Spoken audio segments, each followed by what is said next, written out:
नमस्कार दोस्तों, मैं मनीष मिश्रा निर्माण जीएस एकेडमी यूट्यूब चैनल में आपका स्वागत करता हूं। जैसा कि आपने देखा होगा कि हमने पिछले वीडियो में आपको वैदिक सभ्यता का सामाजिक जीवन पार्ट 2 बताया था। अगर आपने उस वीडियो को नहीं देखा है तो बगल में आई बटन पर जो है मैं लिंक में वीडियो दे दूंगा। ध्यान रखिएगा, जब तक लाइव क्लास चलेगी तब तक वो आई बटन के वीडियो जो है आपको शो नहीं होंगे। जैसे ही क्लास पूरी खत्म हो जाएगी उसके बाद आई बटन में आपको वीडियो शो होने लगेंगे, तो आप पिछले पार्ट को देखिएगा, इसके बाद ही इस पार्ट को देखिएगा, तभी आपको प्रॉपर समझ में आएगा। तो आज हम डिस्कस करेंगे किसके बारे में, वैदिक सभ्यता के राजनैतिक जीवन के बारे में। जैसा कि पिछले वीडियो में हमने सामाजिक जीवन की लगभग पूरी चर्चा कर ली थी। मैंने आपको 16 संस्कार के अलावा मैंने 8 विवाह इत्यादि के प्रकार बताए थे। आज हम देखेंगे कि वैदिक सभ्यता में राजनैतिक जीवन कैसा था, किस तरीके से वहां की राजनीति थी और राजनीति के माध्यम से लोग अपने शासन को चलाते थे। तो देखिए, हमने सिंधु घाटी सभ्यता में देखा था कि राजनीतिक जीवन जनतंत्रात्मक प्रणाली के रूप में रहा है, जबकि वैदिक सभ्यता में कैसा रहा है, राजतंत्रात्मक रहा। यानी कि राजा का जो कॉन्सेप्ट रहा दोस्तों, वो वैदिक सभ्यता के ही सामाजिक जीवन राजनीतिक जीवन से आया था। और देखिए, आज भी हम अगर देखें, वैदिक सभ्यता के लोगों ने जो रूल्स और रेगुलेशन बनाए थे वो वर्तमान समय के संविधान में भी कहीं ना कहीं उसको अपनाया गया है। तो हम बात करते हैं वैदिक सभ्यता के राजनीतिक जीवन में। तो राजनीतिक जीवन में देखिए दोस्तों क्या क्या रहा है। तो संपूर्ण समाज की जो इकाई थी वो कई छोटे छोटे भागों में बटी हुई थी।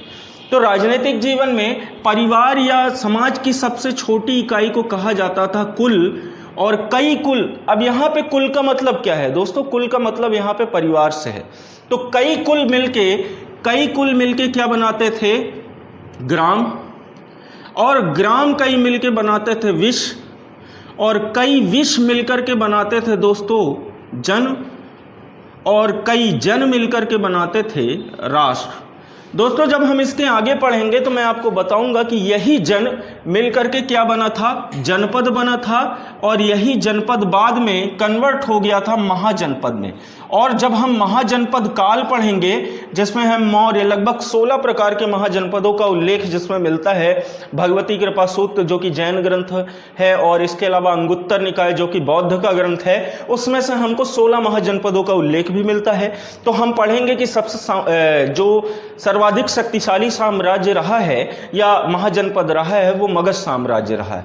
तो उसके बारे में अपन आगे चर्चा करेंगे। लेकिन कहीं ना कहीं उस महाजनपद काल का जो कॉन्सेप्ट रहा है वो कहां से आया? हमारे वैदिक सभ्यता से आया था। तो अब हम चर्चा कर रहे हैं किसके? इन समाज के बारे में। तो देखिए, छोटी छोटी इकाइयां मिलकर के एक बड़े समाज का निर्माण करती थी।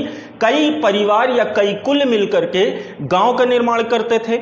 उदाहरण, आपके दैनिक जीवन में आप गांव जाते हैं तो गांव में लगभग सभी परिवार आपस में एक ही रहते हैं, और एक ही परिवार के लोग पूरे गांव में बसे होते हैं। और किसका निर्माण होता है? गांव। कई गांव मिलकर के क्या कर देते थे? विश्व का निर्माण कर देते थे। एक उससे बड़ा क्षेत्र जिसे हम जनपद क्षेत्र कह सकते हैं, जहां पे चुनाव वगैरह वर्तमान समय में लड़े जाते, एक बड़े कस्बे में आप देखे होंगे, उस विश्व को मिलकर के जन बनता था, उससे भी बड़ा क्षेत्र बनता था, और संपूर्ण जन को मिला के राष्ट्र बनता था। दोस्तों, यहाँ पे राष्ट्र का अर्थ संपूर्ण देश से नहीं था, आपको ये विशेष ध्यान रखना है। वो राष्ट्र क्या था आपका? एक क्षेत्र तो था जो जन से थोड़ा बड़ा था, परंतु पूरा देश उसे हम नहीं कह सकते हैं। अब देखिए, उनके कई बार इसमें प्रश्न भी पूछा गया है कि वैदिक सभ्यता के राजनैतिक जीवन में जो ग्राम की इकाई थी उसका प्रधान कौन हुआ करता था। तो ये तो हमने इकाइयां देख ली, अब इनके प्रधान देखे हैं। तो कुल के प्रधान को दोस्तों किताबों में मिलता है या वेदों में मिलता है कि कुलप कहा जाता था, या कुलप को ही एक और नाम से बुलाते थे, कुलपति। तो ये आपको ध्यान रखना है। अगर पूछ ले एग्जाम में कि कुल का प्रधान कौन था, तो कुलपति था। ग्राम का प्रधान कौन रहा है दोस्तों? तो ग्राम का प्रधान ग्रामीणी कहलाता था। इसी प्रकार से विश्व का प्रधान विश्वपति, विशप या विश्वपति। और इसी प्रकार से जन का जो प्रधान रहता था दोस्तों, वो राजन रहता था। याद रखिएगा, राजा नहीं रहता था, राजन रहता था। कई जगह पे राजन मिलता है, कुछ जगह पे राजा भी कह देता है, लेकिन सर्वथा सही नहीं है वो। जन के प्रधान को राजन कहा जाता था। जनपद तो मैंने बताया कि ये बात का है, तो अभी इसको आप भूल जाएं। जन का प्रधान राजन और राष्ट्र का प्रधान कौन रहता था? आपका राजा रहता था। इस तरीके से समाज की संपूर्ण इकाइयां बटी हुई थी। जैसा कि मैंने आपको वर्ण व्यवस्था के बारे में बताया था, ब्राह्मण क्षत्रिय वैश्य और शूद्र की किस तरीके से ब्राह्मण क्षत्रिय वैश्य शूद्र थे, उनके कर्मों के आधार पर उनको अलग अलग वर्णों में बांट दिया जाता था। तो राजा भी कौन बनता था उस समय पे? जो क्षत्रिय वर्ण में रहा करता था और जिसके अंदर नेतृत्व की भावना रहती थी और नेतृत्व के साथ साथ वो सभी पर अपनी लीडरशिप अच्छी कर लेता था और सभी के प्रति दया भाव रखता था, तो उसी को राजा बनाया जाता था उस समय पे। तो हमको ये चीज याद रखना है। अब हम बात करते हैं कि शासन करने की प्रणालियां कैसे थी। देखिए दोस्तों, प्रायः राजा जो है वो समितियों के माध्यम से जो है क्या करता था? शासन किया करता था। और उन समितियों में एक पुरोहित अवश्य हुआ करता था जिससे वो सलाह लेता था। कई टीवी पिक्चरों में आपने देखा होगा, जो पुरातन समय से बनाई गई फिल्में हैं, यानी कि जो प्राचीन सभ्यता से जुड़ी हुई फिल्में बनाई जाती है, उसमें आप देखते होंगे कि एक पुरोहित, एक पंडित जरूर रहता था जो आसमान में तारों को देख करके उसकी गणना बता दिया करता था कि साम्राज्य का नष्ट होना बिल्कुल तय है या कुछ ही समय में भारी विकट समस्या आने वाली है। तो ऐसे ही पुरोहित उस समय पे वैदिक सभ्यता में उस समितियों में रहते थे जो राजा को सलाह इत्यादि दिया करते थे, और राजा उन्हीं की सलाहों के माध्यम से क्या करता था? अपने शासन का संपूर्ण नियंत्रण रखता था। तो अब उन समितियों के बारे में देख लेते हैं, क्योंकि समितियों से बहुत ज्यादा प्रश्न भी पूछे गए हैं और कई बार पूछ लिया गया है कि आर्यों की सबसे प्राचीन संस्था कौन रही है। तो आज मैं उन्हीं समितियों के बारे में चर्चा करूंगा। और राजनीतिक जीवन देखिए दोस्तों ज्यादा बड़ा नहीं है, फिर भी आपको ये इंपॉर्टेंट है तो याद रखना है। तो अपन चर्चा करते हैं कि वो कौन सी समितियां रही हैं जो कहां थी आपकी राजनीतिक जीवन के अंतर्गत, यानी वैदिक सभ्यता में रही हैं। तो सबसे पहले हम बात करते हैं सभा और समिति की। दोस्तों, ये जो समिति रही है उसका नाम ही था सभा और समिति। कैसे? सबसे पहली सभा और समिति के बारे में देखते हैं। ये जो समिति है, पहली समिति में जो नवयुवकों की समिति थी उसको कहा जाता था समिति, और जो बुजुर्गों की समिति होती थी उसको कहा जाता था दोस्तों सभा। देखिए, इसका कॉन्सेप्ट आज भी हमारे भारतीय संविधान में लिया गया है। समझिएगा इस बात को, कैसे लिया गया है। विचार करेंगे, जब आपको पॉलिटी पढ़ाया जाएगा तो पॉलिटी में राज्यसभा, लोकसभा के बारे में आपने सुना होगा, या संसद का आपने सुना होगा, जिसमें से जो निचला सदन है ये निम्न सदन है, लेकिन यानी कि लोगों के उद्देश्य से, यानी कि लोक में सबसे लोकप्रिय सदन जो माना जाता है वो लोकसभा को माना जाता है, क्योंकि लोकसभा से ही सरकारें तय होती हैं कि कौन सी सरकार जो है भारत पर शासन करेगी। ठीक उसी प्रकार का कॉन्सेप्ट उस समय भी था कि जो समिति होती थी वो नव युवकों की होती थी, और वर्तमान समय में अगर हम इसकी संज्ञा दे सकते हैं तो ये दे सकते हैं वर्तमान की लोकसभा से।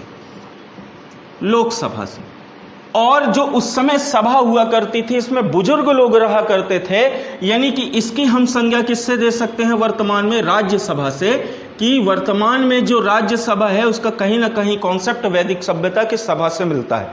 ये इसमें कौन रहते थे? तो इसमें बुजुर्ग वगैरह रहा करते थे, जो अनुभवी व्यक्ति रहते थे। इनका काम क्या होता था? नियम कानून को बना देना, और उनको फॉलो करने का काम कौन करवाता था? नवयुवक। जो कि समिति थी, वो समिति पूरे राष्ट्र में क्या है उस नियम को लागू कर देती थी, और उसको क्या करते थे? सभी लोग फॉलो किया करते थे। वर्तमान समय में ऐसा ही होता है। राज्यसभा का भी बहुत योगदान होता है, जो कि अस्थायी सदन नहीं है। अस्थायी सदन कौन सा है? लोकसभा। पढ़ेंगे हम, क्योंकि इसे भंग किया जा सकता है, इसे भंग नहीं किया जा सकता है।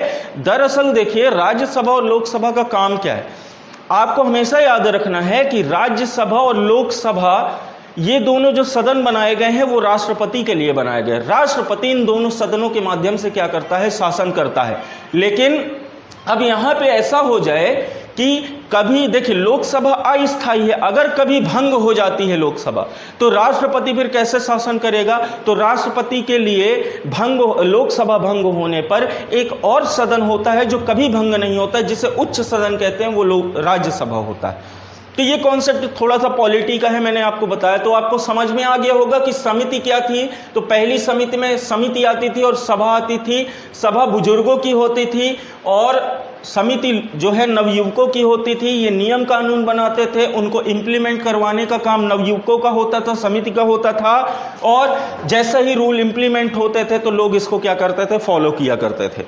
इसके अलावा हम देखें कि इन्हीं के साथ में एक क्या हुआ करता था दोस्तों, इस सभा में सम्मिलित होता था पुरोहित। और उस पुरोहित का काम क्या होता था कि जो भी रूल्स रेगुलेशन बनते थे उसमें जो है ये पुरोहित उनको राजा को सलाह इत्यादि दिया करता था। समय पड़ने पर राजा क्या करता था, उससे सलाह लेता था। अब आपको एक ठो कॉन्सेप्ट और यहाँ पे समझना है। एक कॉन्सेप्ट वो कैसा कॉन्सेप्ट है कि जब हमारे भारत में भी राष्ट्रपति को सलाह लेनी होती है तो वो किससे लेता है, तो वो राष्ट्रपति सलाह लेता है सुप्रीम कोर्ट के मुख्य न्यायाधीश से। उस समय सुप्रीम कोर्ट का मुख्य न्यायाधीश आप पुरोहित को मान सकते हैं, लेकिन संविधान में ये प्रावधान है कि राष्ट्रपति सुप्रीम कोर्ट के मुख्य न्यायाधीश की सलाह को मानने के लिए बाध्य नहीं है। लेकिन उस समय राजा उसके देखा जाए पुरोहित की बातों को मानने के लिए बाध्य था, क्योंकि राजा स्वविवेक से भी कार्य करता था और जहां कहीं उसको परेशानी उत्पन्न होती थी तो वो अपने पुरोहित से सलाह लेके उसके नियम को फॉलो करता था। क्योंकि कहीं ना कहीं पुरोहित उस समय सुप्रीम कोर्ट के मुख्य न्यायाधीश के बराबर था और सभी नियम कानून जो है उसके तहत बनाए जाते थे। इस तरीके से राजा जो है शासन किया करता था। दूसरी जो समिति रही है उसके बारे में चर्चा कर लेते हैं, जिससे क्वेश्चन जो है पूछा जा चुका है। तो दोस्तों दूसरी समिति कौन सी रही है, इसको मैं मिटाऊंगा नहीं, आप अभी मैं किनारे हट जाऊंगा तो आप स्क्रीनशॉट ले लीजिएगा जब मैं दूसरा आपको वीडियो बता दूंगा। दोस्तों अभी आप स्क्रीनशॉट ले लीजिए। आपको ये बता रहा हूं कि अभी क्या है कि जब तक हमारे वीडियोस चल रहे हैं स्क्रीनशॉट ले लीजिए, क्योंकि कुछ दिनों पश्चात जो है आपको कॉपी पेन लेकर के ही नोट करना पड़ेगा, क्योंकि स्क्रीनशॉट का ऑप्शन हटा दिया जाएगा तो उसमें आप स्क्रीनशॉट नहीं ले पाएंगे। आपको केवल क्या है उसे नोट करना होगा, लेकिन जब तक चल रहा है आप उसे ले सकते हैं। दूसरी समिति की बात करें तो ये बंटवारे से संबंधित थी दोस्तों। वो कौन कौन सी थी, तो एक समिति का नाम था विदत और एक समिति का नाम था भागदूत।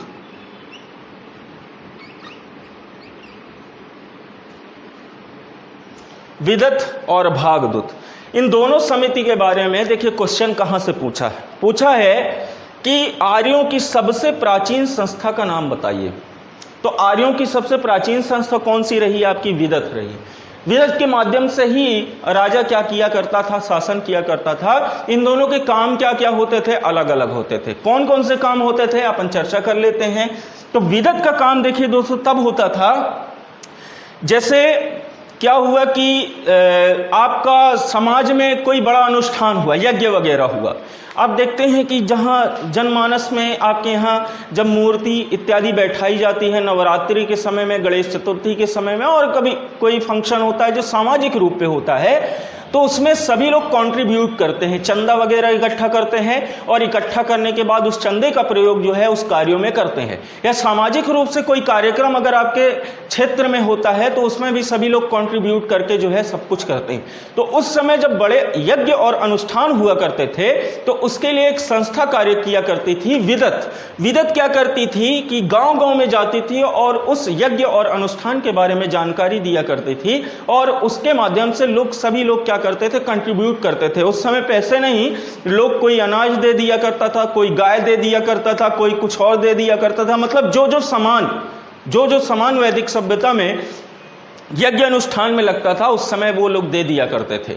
और वहीं अगर हम चर्चा करें भागदूत का काम क्या होता था दोस्तों, तो भागदूत का काम ये होता था कि जैसे युद्ध में जो धन वगैरह आता था, यानी कि युद्ध करने पर, प्रायः मैंने आपको पहले ही वीडियो में बताया था कि जो युद्ध हुआ करते थे वो पशुओं की चोरी को लेकर के हुआ करते थे। तो उस समय पे जो युद्ध में धन वगैरह आया करता था तो उस धन के बंटवारे का जो प्रावधान रहा है और उस प्रावधान को पूरी तरह से, उस कॉन्सेप्ट को फॉलो करने की, यानी कि कैसे कैसे इसके धन का बंटवारा होगा, तो वो कौन सी समिति करती थी, भागदूत किया करती थी। तो दोस्तों इस प्रकार से आर्यों की ये दो प्रकार की संस्थाएं रही हैं। अब आपको ये याद रखना है कि विदत जो कि सबसे प्राचीन संस्था रही है, मैं इसको लिख भी देता हूं ताकि आप जो है कभी कंफ्यूज ना हो। प्राचीन संस्था, और इसका काम क्या होता था दोस्तों, तो यज्ञ अनुष्ठान में विशेष भूमिका, और दूसरा युद्ध में प्राप्त जो धन होता था, प्राप्त धन के बंटवारे का प्रावधान, के बंटवारे का प्रावधान। ठीक है, तो इस तरीके से दोस्तों क्या है कि ये हमारी जो संस्था रही है भागदूत रही है। तो लगभग हमने राजनीतिक जीवन देख लिया। आप इसका स्क्रीनशॉट ले सकते हैं, मैं किनारे हट जा रहा हूं, जिसमें से आप जो है स्क्रीनशॉट ले लीजिए और इसको अपनी कॉपी में जरूर नोट करिएगा। दोस्तों हम आपको बता दें कि देखिए नोट्स जरूर बनाइए, क्योंकि जैसे कभी कभी क्या होता है कि हम दूसरों की नोट्स खरीदते हैं, दूसरों की नोट्स वगैरह बताते हैं कि हमको ये नोट्स चाहिए है, पैसे देकर के आप खरीदते नहीं। और कोई भी मार्केट में इतनी किताबें अवेलेबल हैं, किताब खरीदने को तो आप खरीद सकते हैं। आपके अंदर कमी क्या है, कोई चीज़ आपको याद क्यों नहीं होती है? देखिए किसी भी विषय की एक किताब खरीदकर उसको 10 बार पढ़ने से कोई चीज़ याद होती है। 10 किताबें खरीदकर अगर आप एक बार बस पढ़ेंगे तो संभव नहीं है कि आपको याद हो जाए। तो गलती आप यही करते हैं कि एक किताब पर भरोसा नहीं रखते। आप क्या करते हैं कि उसी विषय की 10 अलग अलग किताबें खरीद लेते हैं और जब आप पढ़ते हैं तो आपको याद नहीं होता है। आप क्या करेंगे, कंफ्यूज हो जाएंगे। मान लीजिए एक किताब में अलग मैटर मिल गया, दूसरे में अलग, तीसरे में अलग, तो आपको क्या होगा, कंफ्यूजन हो जाएगा कि भाई सही कौन सा है।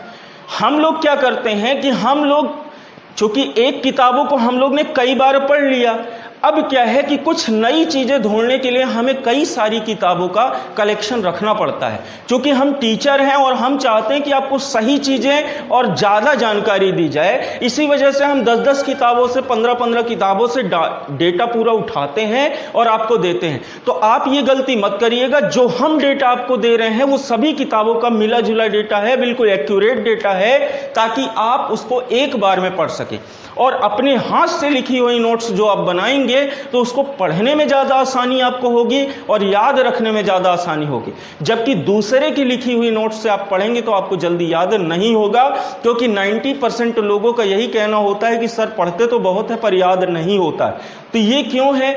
ऐसी कमी है कि कभी हमने ईमानदारी से पढ़ा नहीं और उस चीज़ों को समझा नहीं, क्योंकि हम रटने के प्रयास में सभी चीज़ें भूल जाते हैं। और आपको एक चीज़ और बता दूं कि हमें ज्ञानी होने के लिए नहीं पढ़ना, हमें एग्ज़ाम निकालने के लिए पढ़ना है। तो केवल उन चीज़ों पर फोकस करें जो एग्ज़ाम की दृष्टि से महत्वपूर्ण है। तो ये था दोस्तों वैदिक सभ्यता का राजनीतिक जीवन। अब हम थोड़ा सा चर्चा कर लेते हैं आर्थिक जीवन के बारे में।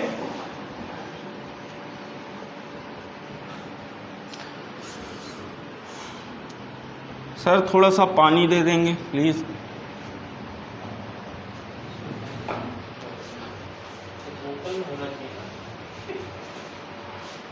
चलिए, तो जब तक पानी आ रहा है सर, तो अच्छा, तो अब हम चर्चा करते हैं किसके बारे में? धार्मिक जीवन के बारे में। थोड़ा सा मैं रुक गया, उसके लिए क्षमा चाहूँगा।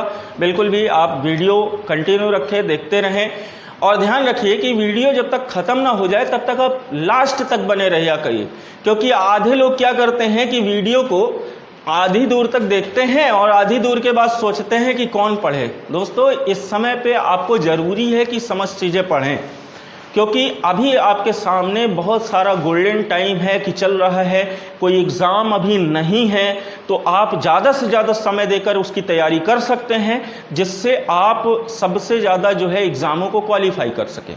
क्वालिफाई करने के लिए एक चीज़ का विशेष ध्यान रखिएगा कि जब भी कोई एग्ज़ाम आपके सामने करीब हो, आपने एग्ज़ाम भरा, तो उसके क्वेश्चन केवल ज़्यादा से ज़्यादा लगाइए। पढ़िए 100% के रेशियो में 40% आपको पढ़ना है, 60% आपको क्वेश्चन सॉल्व करने हैं। क्योंकि एक टॉपिक आप पढ़ तो लोगे, लेकिन अगर उससे संबंधित क्वेश्चन आपने सॉल्व नहीं किए हैं और पेपर में उसके संबंध में कोई क्वेश्चन आ जाएगा तो आपको पता ही नहीं चल पाएगा कि ये किससे संबंधित, इसलिए उसके क्वेश्चन सॉल्व करना बहुत ज़्यादा जरूरी है। चलिए,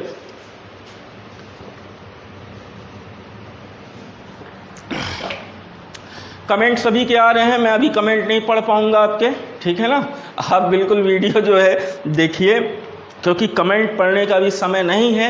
अभी हम जल्दी से जल्दी जो है लगे हुए हैं कि आपका टॉपिक जो है फिनिश करें। चलिए, बात करते हैं हम किसके बारे में? आर्थिक जीवन, जो वैदिक सभ्यता का आर्थिक जीवन रहा है। थोड़ा सा मार्कर में डार्क ले लेता हूँ, आपको समझ में भी नहीं आ रहा होगा। चल, मार्कर भी जो है इस समय पे अपने कोरोना काल में जो है परेशान है। आर्थिक जीवन, दोस्तों आर्थिक जीवन मैंने आपको पहले भी बताया है कि सबसे महत्वपूर्ण जीवन माना जाता है। इस संकट की घड़ी में, वर्तमान में वैश्विक महामारी में, जब आपकी जेब में पैसे ना हो तो आप क्या करते होंगे? आपको भी लगता होगा कि बताओ पैसे नहीं है, कैसे क्या होगा। तो इसीलिए आर्थिक जीवन किसी भी सभ्यता का सबसे महत्वपूर्ण रहा है। और इस आर्थिक जीवन में हम सबसे पहले व्यापार न देख के किसे देखेंगे? कृषि कार्य को देखेंगे। क्यों कृषि कार्य देखेंगे? क्योंकि वैदिक सभ्यता एक कैसी सभ्यता रही है? ग्रामीणी सभ्यता। तो सबसे पहले हम कृषि देखते हैं। तो कृषि में दोस्तों हमने सिंधु घाटी में देखा था जो चीजें, वो लगभग सभी चीजें यहां पे रही हैं। लेकिन सबसे पहले तो चूंकि जौ के अलावा आपका गेहूं, गेहूं के अलावा आपका गन्ना, चावल, ये समस्त चीजें रही। ठीक है दोस्तों, देखिए क्या है कि ये वैदिक सभ्यता, चूंकि हम लोग भी इसी से जुड़े हैं, ये चावल वगैरह सबसे महत्वपूर्ण रहा है। हवन में, यज्ञ अनुष्ठान में देवताओं को प्रसन्न करने के लिए जो हवन किया जाता है, घर में लोग करते हैं।